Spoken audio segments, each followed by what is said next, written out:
Part 3. The rise of labor unions. Fed up with the anti-labor policies of many industrialists, workers quickly and aggressively responded.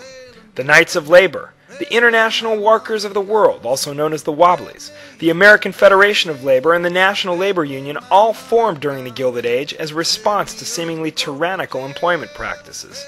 Using the strike, laborers would publicly refuse to work right outside of the place of business they protested, while also prohibiting anyone from coming in to work in their place.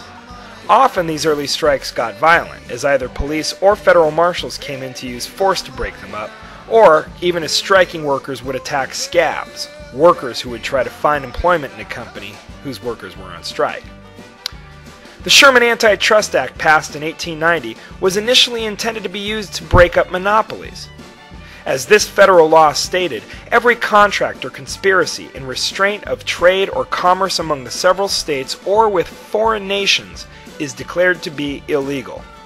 Further, every person who shall monopolize or attempt to monopolize any part of the trade or commerce among the several states or with foreign nations shall be deemed guilty of a felony.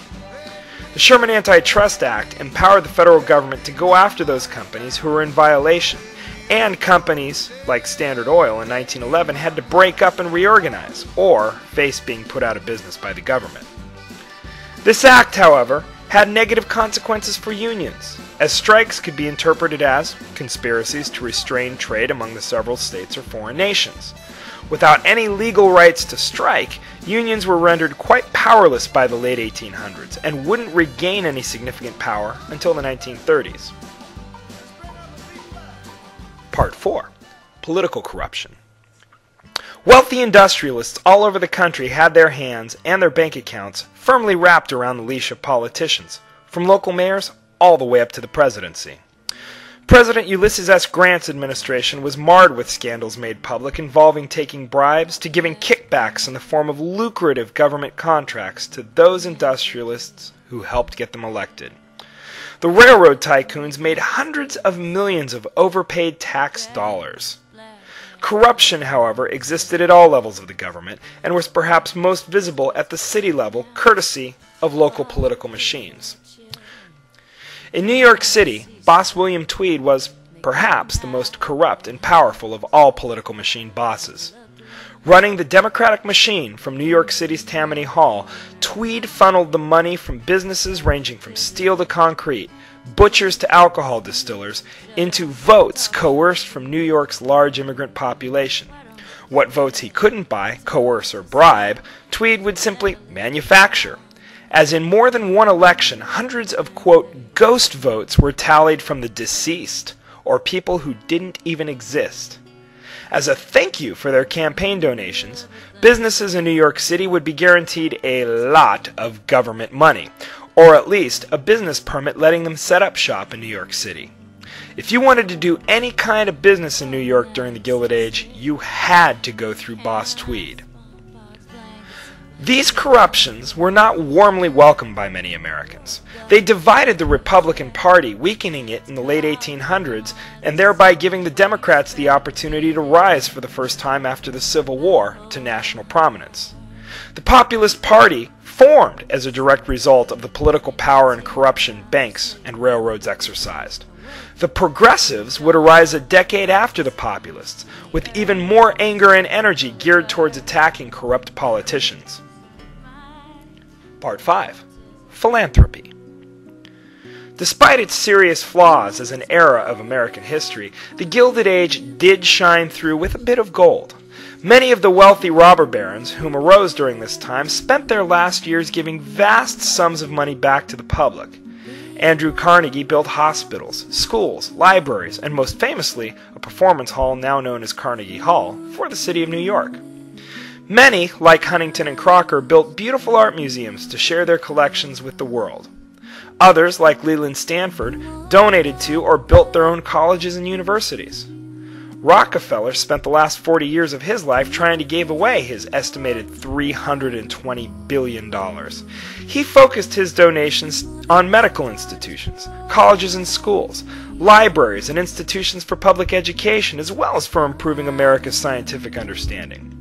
So vast was Rockefeller's wealth that the foundation he created still survives to this day and donates millions of dollars annually to, among other causes, National Public Radio and public television.